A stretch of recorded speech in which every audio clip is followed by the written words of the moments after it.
பண்ணியிருக்காங்க. தள்ளி வாங்க ஐயா, தள்ளி வாங்க. பேசுறீங்களா? நீங்கள் வந்து சொன்னீங்கன்னா புரியும் உங்களுக்கு.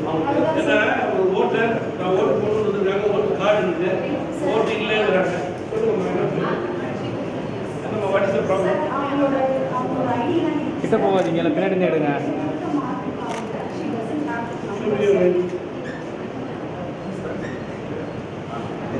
நான் பின்னாடி வாங்கினேண்ணா. என்ன காரணமா?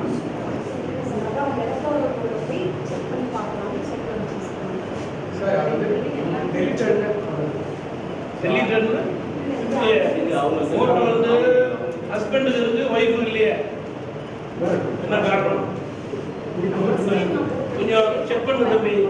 ஏன்னா ஓட்டிங் அப்படிலாம் மிஸ் ஆகக்கூடாது. ஒரு வீட்டில் ஹஸ்பண்டுக்கு இருக்கலாம், ஓட்டு இருக்கக்கூடாதுன்னா தவறுதல் நடக்கும். தவறுதலாக வரக்கூடாதுல்ல.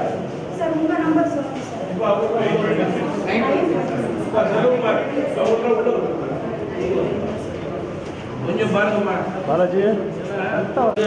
அவங்களுடைய ஹஸ்பண்ட் ஓட்டு போட்டிருக்காங்க, ஒய்ஃபுக்கு ஓட்டு டினை ஆகுது. இது மாதிரி எவ்வளோ ஓட்டு மாதிரி தவறுதலாக போடுதுன்னு தெரியல. Very unfortunate. போகக்கூடாது இல்லையா? அவங்க ஓட்டு அவங்களுடைய உரிமை இல்லையா? அதுக்காக அவங்க வந்திருக்காங்க. அவங்க கடமை, அது கடமை செய்ய முடியலையே. பாத்தீங்களா? வெரி அன்ஃபார்ச்சுனேட்மா. ரொம்ப வருத்தமாக போகிறாங்க. நான் டினைட் as a citizen சொல்கிறாங்க.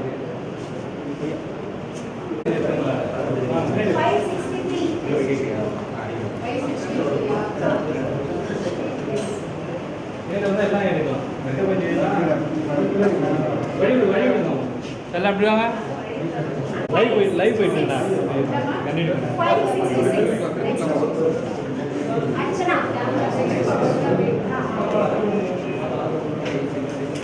ஹோட்டல் ஹோட்டல்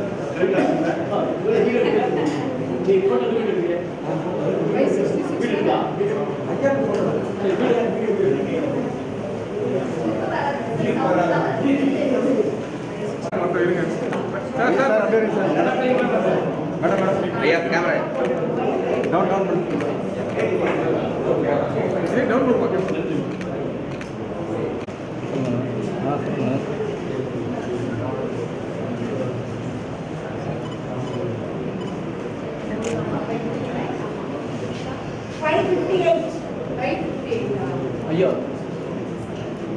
நான் முன்னாடி போனேன் தவிர யாராவது தள்ளி முன்னாடி போன்ற மாதிரி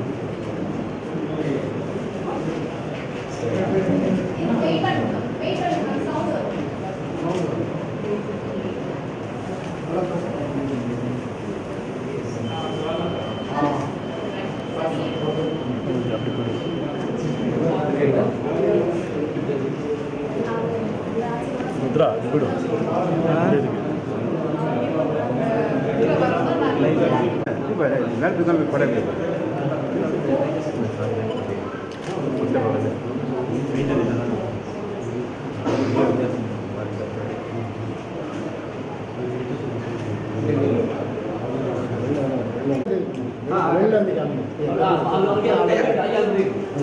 ಮೊಬೈಲ್ ಇಂತ ಪಕ್ಕ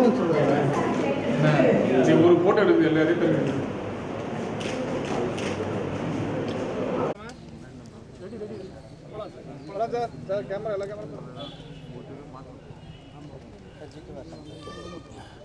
வாக்குப்பதிவு தமிழகம் முழுவதும் நடைபெற்று கொண்டிருக்கிறது.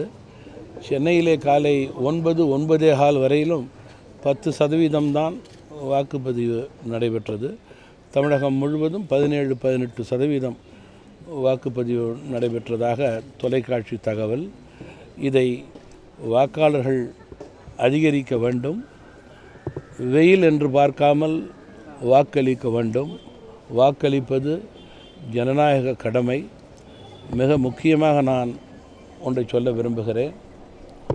ஒரு 5 நொடி தான் வாக்காளர்கள் தாங்கள் விரும்பும் சின்னத்திற்கு பட்டனை அமுக்குவது.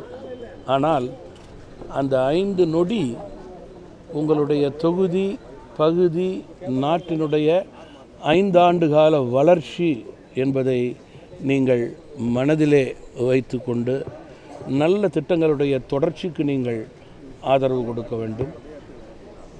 தலைமை உள்ளவர்களுக்கு நீங்கள் ஆதரவு கொடுக்க வேண்டும். உங்களுடைய ஒவ்வொரு வாக்கும் நாட்டினுடைய பொருளாதார உயர்வும் பாதுகாப்பும் என்பதை நீங்கள் மனதிலே வைத்து வாக்களிக்க வேண்டும் என்று நான் கேட்டுக்கொள்கிறேன். மேலும் இன்று கூட நான் வாக்களிக்க வந்தபோது 2 பேருக்கு வாக்குகள் மறுக்கப்பட்டிருக்கிறது, வாக்குரிமை. காரணம் அவருடைய பெயர் இல்லை என்கிறார்கள். ஆனால் இவர்களுக்கு உரிய அட்டவணை இருக்கிறது. ஏன் பெயர் இல்லை, எப்படி பெயர் இல்லை என்பதற்கு பதில் இல்லை. குறிப்பாக வீட்டில் உள்ள தலைவருக்கு பெயர் இருக்கிறது, அவர்களுடைய மனைவிக்கு பெயர் இல்லை என்பது ஆச்சரியமாக இருக்கிறது. அதுபோல் 2 பேர் நான் வாக்களிக்கும் போது தங்களுடைய வாக்குரிமை கடமையை தாங்கள் சரிவர செய்ய முடியவில்லை, அதற்கு அவர்களை அனுமதிக்கவில்லை. காரணம் அவர்கள் பெயர் இல்லை என்று கூறி மிகவும் வருத்தத்தோடு சென்றார்கள். இது போன்ற நிலை இருக்கக்கூடாது. உடனடியாக தேர்தல் ஆணையம் இவைகளையெல்லாம் சரிபார்த்து வாக்களிக்கக்கூடிய உரிமையை அவர்களுக்கு உடனுக்குடன் வழங்க வேண்டும். ஒருவர் ஒரு வீட்டிலே, சொந்த வீட்டிலே வைக்கும்போது வீட்டில் உள்ள கணவருக்கு வாக்களிக்கக்கூடிய உரிமை இருக்கிறது, மனைவிக்கு வாக்களிக்கக்கூடிய உரிமை இல்லை என்றால் அது என்ன கொள்ளாறுபடி, ஏன் அப்படி நடக்கிறது என்பதற்கு முறையான சரியான பதில் கிடையாது. அதானே சார், பாலிடிக்ஸ் ஒன்றும் பேச முடியாது. அதானே எல்லா தானே சொல்லியிருக்காங்க, பாலிடிக்ஸ் ரைட். நன்றி சார்.